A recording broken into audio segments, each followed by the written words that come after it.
this is the CEO show, and we're doing something different because usually anytime you get in a room with 19, he takes over the show and it becomes the 19-something show.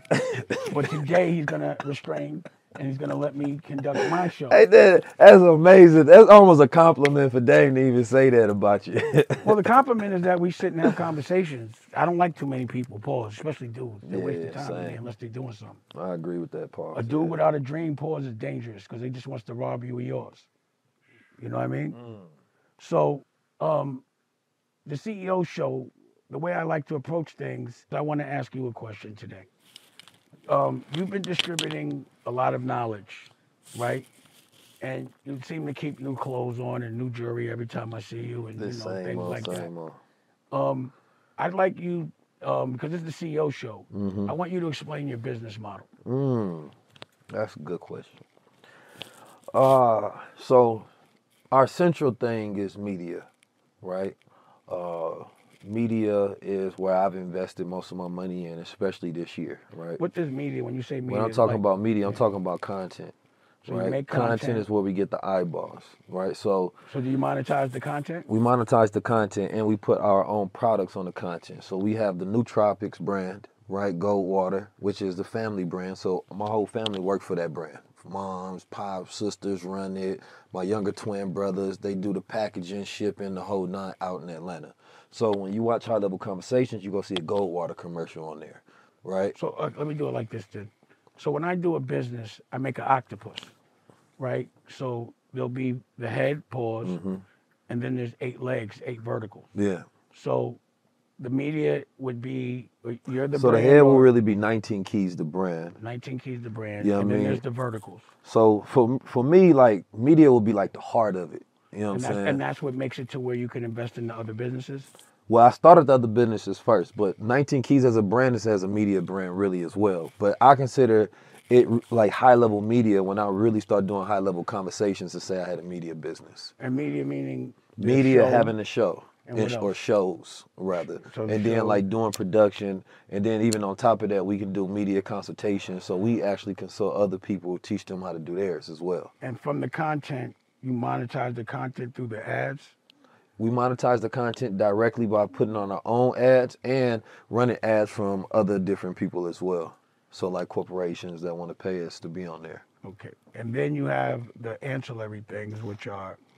Yeah, so we got the products, which is the Nootropics. Then we got the crowns. So I design the crowns myself, which is the clothing, right? Then we got education. So anytime we do any courses, curriculums, books, right? And then, of course, we have touring. So when I do in person and I'm selling out the tours, then we got merch being sold at those particular places. Well, let's talk about and all touring. That's reinvested in. Let's talk about touring for a second.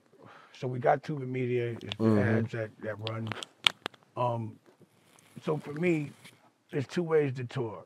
Either somebody books you and you get paid a fee, or you actually promote it yourself and then you just sell tickets, sort of like what you and I did in Oakland when it was our show, but it turned into your show at your hometown. But you still owe me a show. It was definitely our show, but yeah, it was show. You did you had some breakout moments. I had moments, but just moments. You had Hip like 500, 40, never forget 40 that minutes. You did a 40-minute monologue. But anyway, and it had all his friends in the front, and they were the only ones that could ask questions. No, they wasn't the only ones. Like, they had VIP all the questions seats. were advertised. Like, I do this. I was like, yo, can I ask one of my friends a question? God damn. All of the Oakland guys came out to come see Dame and 19 we had a good time. Keys, man. I was impressed. But the point is, we threw that. We got with Earn Your Leisure. They were like the promoter. Yeah. And then we booked it, and we had to go put the seats in there. Yeah. I had to find the spot. You remember? Because you couldn't find a spot in Oakland. You were like, I can't find a spot. So I was like, let me send you a spot. So it was a spot. I said, you had to do some work. You know what I'm saying? Because I was bring the people. So I didn't. Yeah, it's Oakland. You should. Yeah. We got the security. We got the people. We made everything fly for you. We had nobody charged us for nothing. Got Mr. Fab up there emceeing for us. What you mean nobody charged us for nothing? I'm talking about the people that actually came. You feel me? And the homies helped promote it because they from the Bay, so it was all love. It was all love. So my point was we did that on our own. Yeah. 100%. So is your business model throwing the did you promote them yourself? Or Yeah, we did all of the promotion. So we had work with CIA, but the only thing they had was relationships with the venues, right? And what did you have you to? know, What did you have to break them off for that, Paul? I think it was like, what was it? 20? 20% because they got you the show that they yearly. Yeah, but we You would should have never called do me. that again though. Yeah, I know you should have called me. That was a first time play. You Well, feel me? I But was- I mean, I'm glad though because that was a learning experience. You I- feel me? And a learning curve with that whole thing. But everything else we ran ourselves. Well, I was impressed with that because you took the show on the road, and that's what I advise everyone to do, and not many people will do that unless they get booked. Mm-hmm. So the fact that, I know that's an investment, and sometimes you have Take all the risk. You take all the risk, and sometimes it works out, and a lot of times you just break even. Sometimes you don't make no bread, but you still get the benefit of going in there and talking to people, and next time you come back around, it's like... And you meet your core audience. Well, I think that's the love. Let me tell you what, even in the art of music, usually when you put out a record, you go on what's called a promo tour. Mm-hmm. And you actually pay to go and get in front of like 10 people at first. And everyone squeezes up in a van. So I was looking at it, whether you knew it or not, your instincts were leading you completely right. But I felt like y'all were doing it in luxury in a very big way. So, of course, when y'all go back around, because you don't look at what something's going to do the first time. Mm-hmm. First time's always, for me, a learning experience. I'm not even going to call it a loss. It's always a learning experience. But when I come back around, like I just did what I call a promo tour, but, the company made money. Mm-hmm. But when I went in there, I'm like, it wasn't the kind of money I would want to make. I'm not trying to go no place and not make six, 7 digits. I think the way we do it now would be completely different.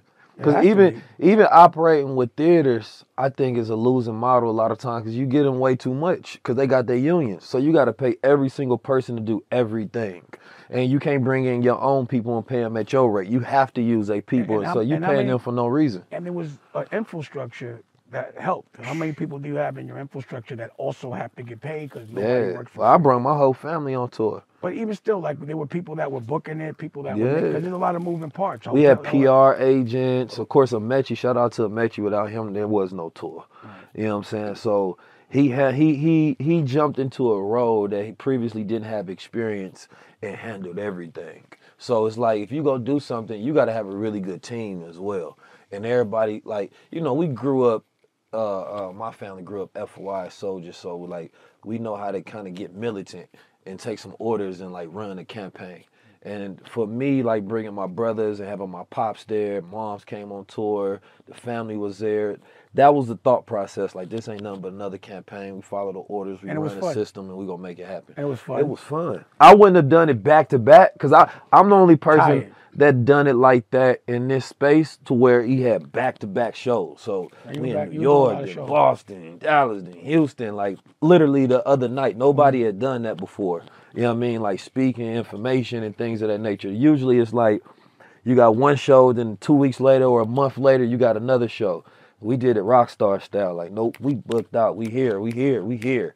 So the goal was to like set precedents and show like, nah, it's a new era now. It ain't just rappers that can do that or entertainers.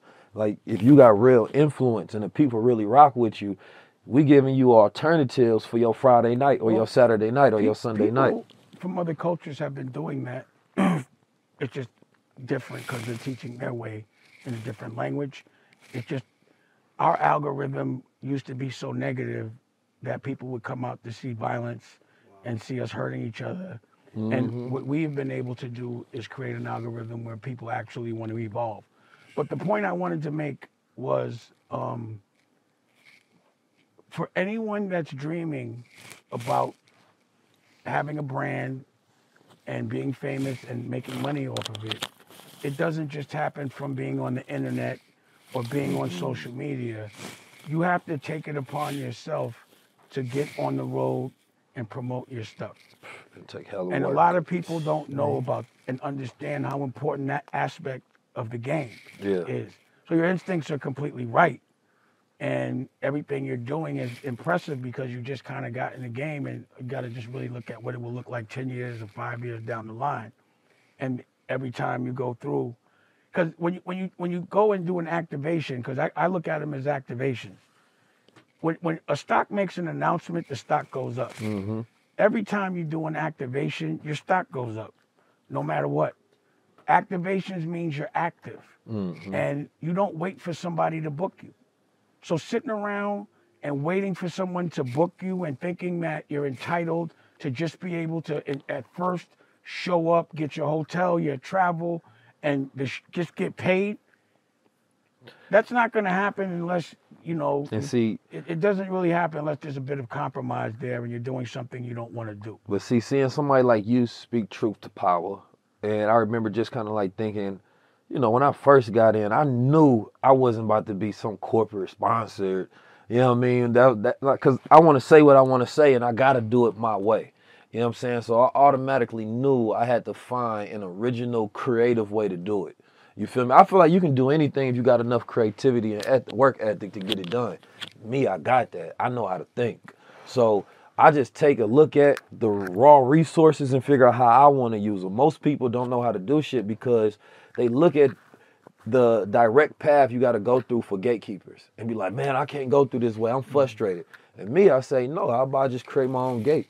There's attention. What's the business model? Entertainer takes attention. The people like it. Then they buy a ticket. They say, I'll show up. Why can't I do the same thing if the people like the content that I have and we got a movement? Well, the way I'm looking at it is you are looking at school as actually doing it. That's the only way to learn, you know, is to actually do it. Yeah, this shit a trade. It's a trade. So, waiting for someone to teach you, not many people can give you the game because they don't know the game.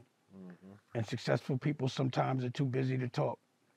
So sometimes you got to go ahead and do it yourself. But what I want people to understand when they hear us talk is, because I have been on the road as well, not as laborious as you, because I've been building a television network and also other verticals, but also it's not, it really wasn't my main business model.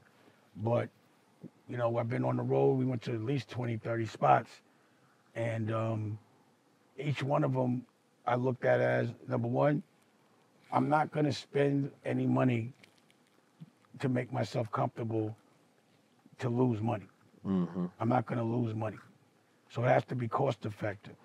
And the thing about starting a new business is it's humbling because you have to start from scratch with the business, with the expenses of a new business, all the things that come, because like if you're used to having $400,000 worth of bills because you're making $4 million a year with something, and then you start another company and get you a whole nother $400,000 a month, and you're not making that $4 million, and it's slow, because a lot of times people base their bills on their best year, and that's the worst thing you could do.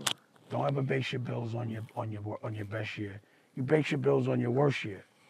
But when I start a new company, it's like the only one luxury I'm not going to do is I'm not riding coach.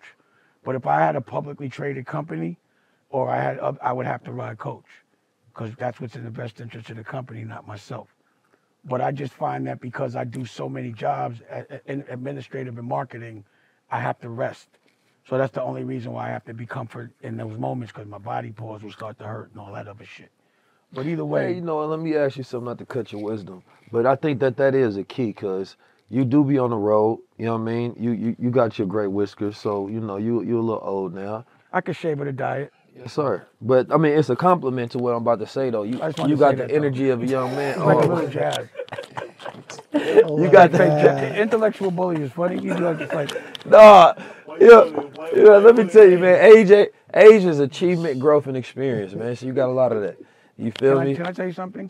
I almost unfollowed you the other day. Oh, okay. No more workout videos. With Oh man, you can't get jealous, man. I don't want to see this. Man, that's like, you asked me my business model, man. How they know I'm doing the gold water, hitting the sports malls? You feel me? We have to see I don't want to see Tarzan or, you know, I don't want to see all that. You got dudes watching. I'm like, yo. I was like, one more time. I was like, I'm like, you on there like, you like working out, shirt off. Wait, I'm like, yo, come on, man. But anyway, go ahead. What you were might saying? get worse though. Stop. No, but you stay energized throughout your whole movement. You know what I mean? Yeah. For you know, like for me, seeing my pops is always on the move. You know what I mean? He refused to, you know, allow himself to get old and stop moving. He always told me, you understand me, time is a measurement of motion. Run out of moves, you feel me? You run out of life. That's when you die. So I always see you in motion. So as you get older, how do you maintain that health regimen to like keep your baseline high to where you can continue to be in motion in accordance to your dreams? Well, number one, Raquel keeps me really healthy because also I'm diabetic. Number two, I'm always dreaming. So the dream is what keeps you energized. And because I've won big very young, and like I've sold 3 companies before I was 35, it's like I really believe that I could do anything. So, you know, instead of dreaming about a clothing line, I wanted to dream about something that had an exit strategy that went with billions, and that's a television network. And I wanted to have a conglomerate. So it was important for me to have everything new when I'm 52. New sneakers, new clothing line, new shades, new music, new television network. I had to be playing a bigger game. So for me, it was like I need to create a conglomerate for my family, not someone else's. And it's too easy to do it with someone else's bread, but it's not because you have to compromise too much. Yeah. And as you see through the years, and no disrespect to nobody, but it's a lot of weird shit on the other side in that 1%. Yeah. And I chose not to hang out around none of the weird shit. Well, shit, you've been telling us about it for a long time. Right? I'd be like, yo, it's not all right. This niggas is really weird over here. Like, it's Yeah. really crazy. And you would think that I imagine it's a that's why dream, you but gotta it's a say nightmare. pause so much. That whole Well, I made the side word- is pause. I mean, it's pause, but also it's like things that should make you happy make you unhappy. Being on top of the world but feeling you're on the bottom of the world, it just doesn't add up to me. And that just comes with compromise. So it's like you may appear to have done exactly what you wanted to do because people are celebrating you, and other people from other cultures are celebrating you. And my thing is, if another culture is celebrating you too much, then you're doing too much for that culture and not enough for your own. So those that are celebrated by those that aren't us, I'm like, they must be doing a lot for them, not us. And that's why sometimes I'm not celebrated by them, but I'm usually celebrated by us. And I don't look at my success based on if they celebrate me. A lot of people look at their success based on if another culture celebrates them or gives them a certain kind of award or whatever. I just feel like they've robbed of a lot of culture and made us think we need them to sell our culture back to our culture. Like, we got to go through them. I got to sell you. I had to give it to you to Paul sell it to my friend. It don't make no sense. Nah. And I know the robbery is becoming because of lack of knowledge. It's because people don't know what's going to happen in the future till it's too late, till it's the past. You know? So that's the reason why it's important for us. And that's why I've always been an advocate of this. Whatever y'all doing, Earn Your Leisure, Billy Carson, anyone that is making money off of evolving us and making us better, we have to link up, stick together, be completely transparent, and we just need to focus on our superpowers and don't be embarrassed about our weaknesses and click up. And that's what generals do. That's part of the code right there. Sharing information. You know what I'm saying? It's intel. And yeah, intel. Because I really look at it as a war. You feel me? I just think that we lazy in a lot of fronts and our willingness to really go all the way to win. It's the pattern of losing. If all you see on television and all you hear about is us getting abused and us losing and never winning, you don't visualize anything but the loss. Most people don't dream. They don't think they could win because no one around them has. They don't see it. So that's why the visuals of us winning, and that's why it was important for me to start my own television network, so I could start showing visuals of us winning. And not winning in entertainment, but winning in different businesses and things that there haven't been visuals of us doing. The only visual we have of us winning is drug dealing or basketball or sports playing or entertainment, which is a distraction. And the only way that we're supposed to be able to break into a fucking social class is to make another culture entertained. I'm not entertainment. I'm So culture. media then. Well, media is to put patterns in people's faces. But So that's what I'm about to ask you. Like, all yeah, right, so we see what's going on when we book, and Keenan can chime in too. You feel me? The for me, you know, black media is important. Just us controlling that, having that programming mechanism, our narratives, news, because it controls the way we feel and the way we perceive stuff. So it's like for the future of like, let's say, you know, not having that revolt apparatus if things don't work out for them over there, I that leaves understand a what you huge mean. gap. What you mean? So, you know, with everything that happened with Diddy, let's say advertisers pull out and, you know, that thing that Revolt is for the culture disappears. That leaves a gap for somebody to fill. Oh. You know what I'm saying? So it's like the opportunity right now to be able to take over that, because, you know, BET get black dollars, but it's not black owned. Yeah. Right? Well, they can't get all. What happens is there's a lot of black dollars that are left on the table because there's no black-owned companies.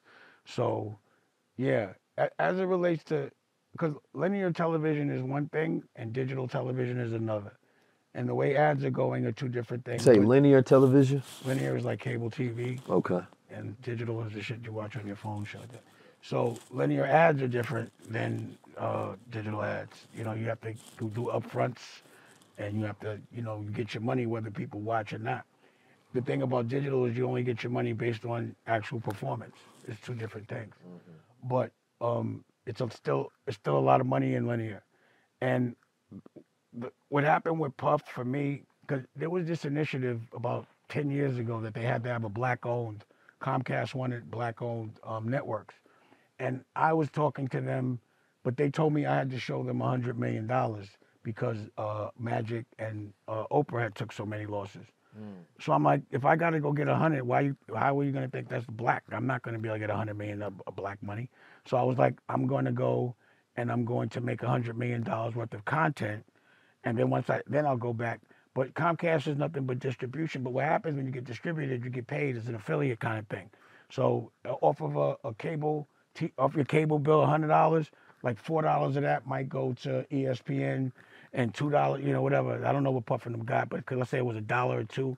Regardless if he brings market share to the table, they still got to break that down.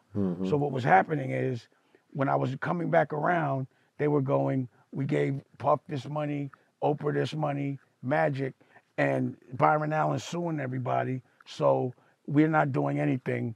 And I'm like, for the black channels right now, because we don't want to get caught. And literally, Spectrum told me, what's the difference between you, Puff, and Oprah? And I said, the only thing that's similar is our skin. But because it's a Right. black-owned company doesn't mean it's only for black people. Just because I'm black doesn't mean only black people can digest what I'm doing. Or Only be we got inspired that by me. issue. Like we Well, can't it's- sell to it's- other coaches, well, but they every put other us- coach they put us uses us as their greatest customer. They put us in a box, and there's always black delegated money. But like even in music, is there like white music? There's actually like an A&R black music, or there's a BET owned by a white company, a black entertainment. Have you ever heard of white entertainment television? It's never considered American. So know what I'm that's the reason. Pardon. Hip hop is That- American that- music. and that's the reason why I call it America New, the network, because it's a new America, the America that has to behoove us. And it's really, really advantageous to be black because the government has so much guilt that damn near 15 and 20% of everything, whether it's manufacturing or real estate at retail, goes to black people. But how many black people do you know own a factory? And they don't teach us to own factories. So Keenan and I are doing a lot of things that people wouldn't probably understand right now, but it's about economic growth and making sure that towns are economically stimulated, creating jobs, you know, things to that nature. But Keenan also is good at a lot of other things as well. He's a smart guy. Look, Keenan Beasley, my career, I'm a West Point grad, so I'm a proud West Point grad, #1 school in the world. But outside of that, I spent my career all in advertising. So I ran brands like Tide, Gillette, launched Tide Pods, so multi-billion-dollar brands globally, sold 2 companies, and now really have a focus on where I've aligned with these brothers on is how do we rebuild and reimagine the middle class? Right. At the end of the day, that's probably the biggest threat to society. And what America understands is we're a consumption economy. When you're a consumption economy and your middle class is shrinking, well, now you have a threat to national security, especially when you look at the middle class globally as growing. So what I've aligned with these brothers on is looking at, well, what are the quadrants that actually start to create change, right? Dame is a visionary and he understands the role of economic development and redefining cities, right? Keys is a leader in communication, but and a education. workout specialist, pause. And the workouts now, his push-up game is right, pause. But you know, when you start to look at that, what control and influence looks like is understanding how economies are established, grow, and evolve over time. And I think what we're doing collectively is changing narratives with media, right? Because the best export of America is still black culture. Mm-hmm. So Best. But the problem is, how do we get paid off that? The problem is we're not the distributor of Correct. black culture. Correct. So which we is have why to we get- don't get paid. And that's why we don't get paid. So this is the reason why in these type of environments, and we have cameras, instead of talking about bubblegum shit, we want to talk about what the future should look like and how you should prepare yourself. And the conversations that I have when I'm off camera are like the ones that I have when I'm on camera. I want to know about evolution. We want to talk about making things better. If we're going to make money, we want to make money off helping people, creating jobs, real estate, understanding tax credits, understanding ARPA funds, understanding all these type of things and the opportunities that present themselves, understanding that, again, 15% of all manufacturing has to be done by a black manufacturer. We have to start Hitting them understanding quotas. how much money, what American wealth comes from government contracts. It comes from the way they're killing us with the media and the distribution, because we're never taught how to be the boss. But only a boss could teach you how to be a boss. Mm-hmm. So you got to go be a boss first, then start teaching it. So in order for me to teach anyone anything, I got to go do it, pause, get banked up, lose, win, and then I could go and tell you what I did wrong and what I could do right. So look, let's answer the question there, right? What's going on with black media? Here's the reality. Major advertisers, which I once was, right? So when I was running Tide, I had a $400 million budget. So you got to think, every year I'm tasked with spending $400 million on advertising. 15 to 20% I wanted to spend with black-owned media. Here was the problem: there wasn't enough inventory. And inventory's like almost offensive that you can't even put an ad on it when you get it. And so what's crazy that's happening right now is the industry is saying, okay, well now let's make it 5%. 5% of all advertising dollars we want to go to black-owned platforms. Where are they? Name them. So what's going on with Diddy and Revolt, obviously that's a big shakeup because they had a big piece of that. Byron Allen has a big piece of that. Black-owned universal reach. That's the game he was going. That's why he bought Weather Channel. It's a lot of eyeballs. So what you're starting to see is folks like Dame, Keys, myself, and 85 South. And Byron understands the CPMs. Yeah, look, he understands the ad stat. He understands that game as well. Here's the thing. In that order Weather to get Channel paid, made a lot of money from the CPMs. You got to understand the platform and how the game is paid. You got to know the Here's technology. what's going on right now is black people especially, we are so used to creating content and giving it away. And we give it away on channels where we don't get paid. Well, we're used to being in a situation where... That's all we do is create magic and give it We're away. used to being in a situation where we know it's wrong, but we don't have a choice because we're so much on, like, the back foot. Pause. We're in such a place of desperation that any bit of oxygen will give away our freedom. But all these years, we always knew we were getting robbed. We just accepted it. But because we had no alternatives. We knew how to create the magic, but not... understand the science. It was just part of the game. It was like we were taught to think we were meant to need them to do things. But that's that whole thing of being talented but not being educated. The reason why... also being siloed. The reason why Keenan is saying that you're an important part of the movement is because you're a voice of evolution. Even if it triggers people, we still need that type of person empowered that's going to deliver the message correctly that can also garner a crowd. Because you went out and you did the work. You went on tour, built your audience, and now you're monetizing it, and it's all off good stuff. And I'm sure for you, the evolution and what you want your life to look like in 10 years means that you have to become a master in all the verticals that you want to do in 10 years. So that's what comes with becoming a brand, is also having to understand damn near 10 different businesses, from the cash register to the production to the monitor, because all these become different businesses. An octopus has 8 legs, but it also has 8 brains for each leg. And if you can't afford to hire somebody that's a specialist in each one of those, then you have to figure out how to do it yourself till you can hire somebody. So what happens is, like on the block, if I, caught a loss, shit, and I used to hit somebody, had a lookout, they not working. I'm gonna go get it, and I'm gonna go pitch that shit myself, take the chance, and once I flip, then I can start hiring people again. And every time I would pivot to a new drug, I had to do it the same way. Get on the block, give out samples. I had to be the lookout and collect the money. I just didn't carry a lot of work on me. But as soon as it got clicking, now I could pay you, but at least I know you can't rob me because I know the business. And everybody else that hustled outside had to respect me because they knew I respected the art of hustling, period. So another thing is, when you get into another vertical, whether it's the media, whether it's clothing, whether it's music, any of those things, you got to respect the art. Because you got to look at it like, like sometimes I'll see like a basketball player want to rap. It doesn't work out because a basketball player has to be a basketball player for his profession. A musician has to hit the road, and there's a lot of things you have to do to be a professional musician, so it won't work. But a musician will like kind of laugh a little because they're like, he thinks it's easy just because I make it look easy.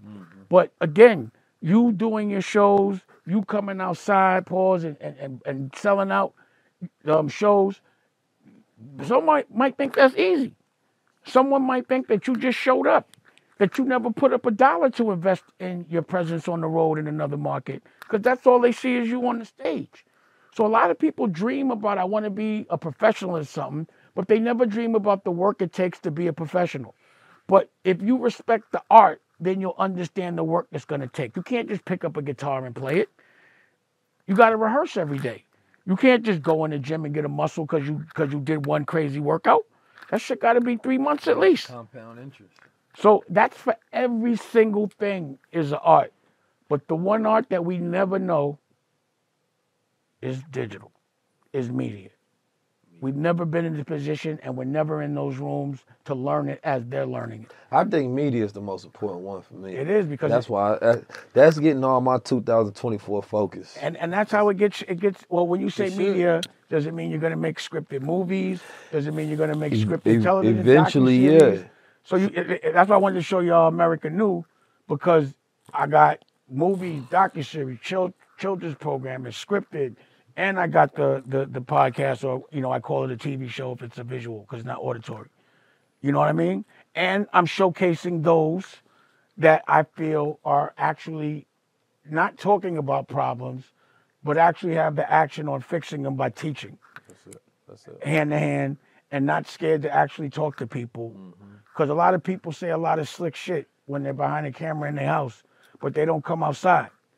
They don't talk to the people they teaching. And most of the stuff they teaching, they're not doing. They're getting money teaching about something they never fucking did. Yeah. Yeah, at this point, I think you should only teach things you do. I think that was, because if number one, you're going to teach it better. You know what I mean? Because it ain't even got to be rehearsed. You're pulling it from experience, right? And then you bottling the framework of your success and teaching that to somebody else and allowing them to be able to duplicate that same process. Let me tell you how smart media is. Genius move. When someone can actually make people and inspire people to change their ways because they're doing it, and then trick you, and then you get caught up in it. Because when Snoop said he stopped smoking, you definitely made 100 announcements. I stopped smoking and all that. And then the next day, he said it was a trick. I had stopped smoking 10 years ago. Mine was a joke. But my point, I was using it to sell a product like him, first of all. Yeah. So but some people really thought I was smoking, and I just quit because people don't know how to. My point is that's how powerful media is. Yeah. Because people actually started to stop smoking, and I was talking about stopping smoking the day before he did that. but I'm still smoking. But I remember I was like, I'm not ready right now. You know, because I ain't gonna lie, I was like, because let me tell you, he say you're an economy because you influence spending power. Let me tell you, because Snoop is my brother, right? Yeah. The last person that Rocky ever smoked with was Snoop Dogg, and the other girl he was with fainted in the car. Yeah. And I got that on tape too. It was hilarious. But I was saying if Snoop stopped talking, it was like there's two people that if they stop smoking, it might get. I mean, it's dangerous.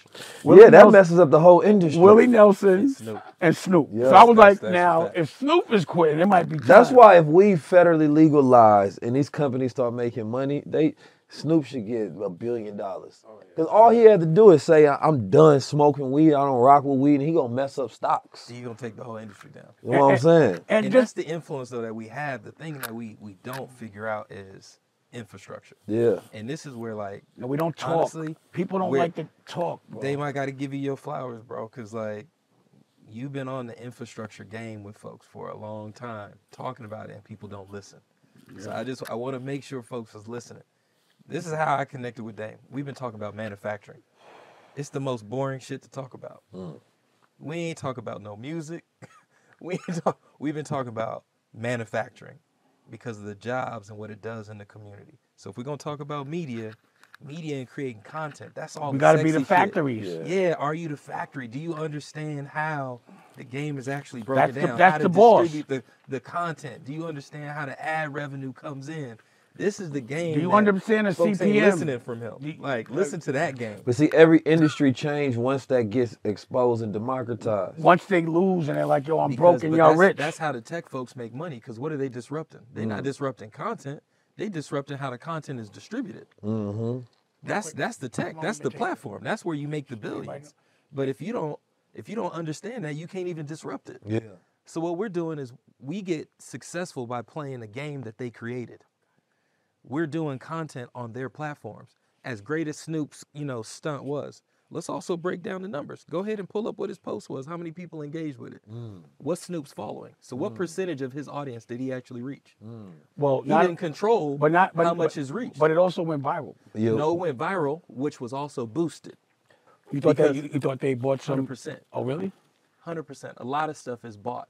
Honestly, every time I've never ever bought no viral moment. I've been going viral. Well, yeah, because a lot of people are feeding things. The message was pay-to-play model. Already had the quality, and what virality is really about the broadcast channel that it comes from, and then it's like high level conversations. If we have if this conversation is gold, but if it's put on the wrong platform, it ain't going viral. That's why it's on the CEO show. If you put on the right one, the CEO show, now is out there, right? Dame has been a viral character and person and personality just off the organics for a long time. And depending on whose platform he on, that's going to go. If you put it on a smaller platform, it may get pushed out of reach. People talk about it, comment. Now it's in all these different places. You put it on a bigger platform, and this is how I've always thought about content. My whole thing is like, I'll be having conversations in private. I'm like, but if this was on a platform, and if the resources behind it, this is to the world. Let's talk and about I built off that model. What's the biggest media companies in the world? Disney. With Viacom. Or Paramount. Google. Disney. Facebook. Okay, yeah. Social media. Twitter. Yeah. How much content do they create? None. Yeah. Well, everybody else. Everybody who listening, y'all creating the content for these companies. That's straight infrastructure. Right. So again, what's the value of an actual user, a viewer? Facebook went public off $10 a view. Yeah, but the reason why $10. But it's the reason why is because how many followers you got? About 1 million plus. Multiply that by 10. You got that money? Not yet. See, that's where we starting to change it. So it's like, don't just create the content, put it on your own shit. That's a Dame play. But you got to really promote it. You got to really know. You got to add tech. You got to use it. You got to study. It's not cheap. That's what we on. That's new media. Yeah. That's the new wave right now. Don't just be giving your shit out to people, man. Create it on your own stuff. Get your own money. Don't let them take 90% of the revenue. And 100%, you decide what you want to pay. And also think about this, right? Every time you sign that terms of whatever to get on YouTube and all that, that's a contract that you didn't have a lawyer go see. And children do that. You understand what I'm saying? So you're now signing everything away without even a question. And it's normal. And that's not legal. So I've actually spoke to my friends at Congress and said, they were like, wow, I didn't think about it like that. We might have to have a hearing. I think we need to have one. I think the lawmakers and the teachers, the principals all need to be educated about these things and the laws that come with them. Every time there's a new business, it's the government's responsibility to like have a business person to just learn the business. Yeah, I To mean, me, essentially, when you because think there's about too many new business, like how are you going to monetize space travel? when you think What about laws social are they doing? media, What they going to do on Mars? Because we it's going there. is when you think about social media, is essentially everybody working for a company. You know, just like any company, when they decide that they want to boycott because they want higher wages, creators have to go through that same thing. The problem is that it's like the NBA. You got some people who may get a $300 million contract, but that's not everybody. No, And then no. some players, get a couple 100,000. But No. people look at the people that get the millions as if that's the standard, but that's not the standard. The standard is the minimum, and most people get the minimum. But what it is people are getting paid in dopamine. So they're getting paid in fame. Say that again. So what happens? Come on. So the reason why people continue is Fame because is they're the like, drug.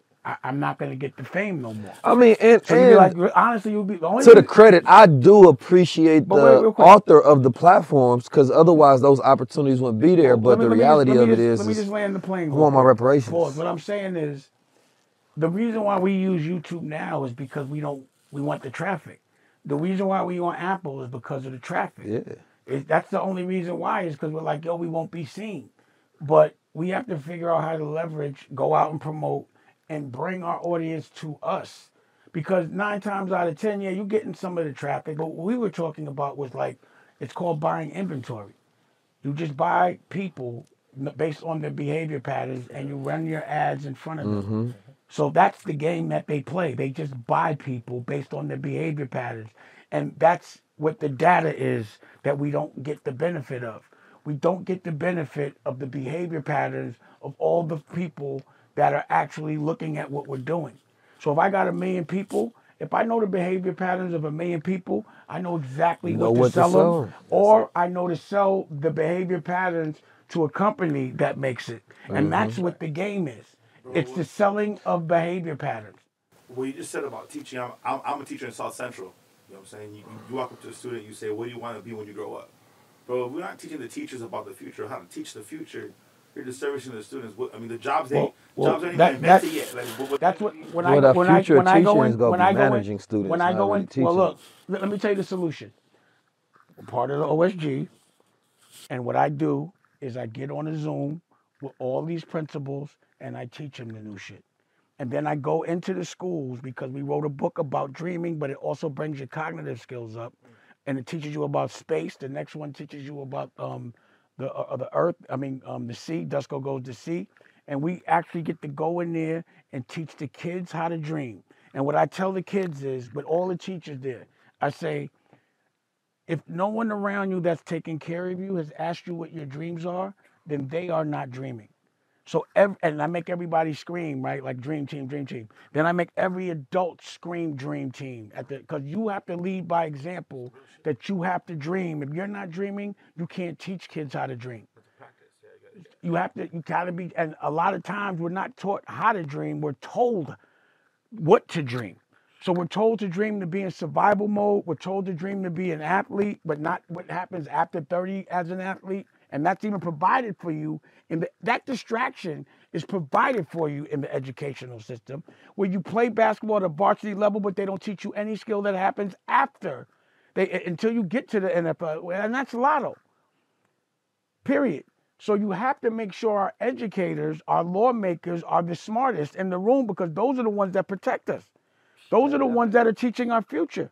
So that's why I've taken it to me, not to make it about me, but that's why I talk to Congress, like I said. That's why I talk to the principals, because those are the most important people. Our lawmakers, because if they don't know nothing is legal in America unless it's in law. Your opinion means nothing. Even if, they don't teach you how to have money, so that when you have money, you don't know you got to pay taxes, and now you jammed up and you got to go to jail. So it's a trap. I know.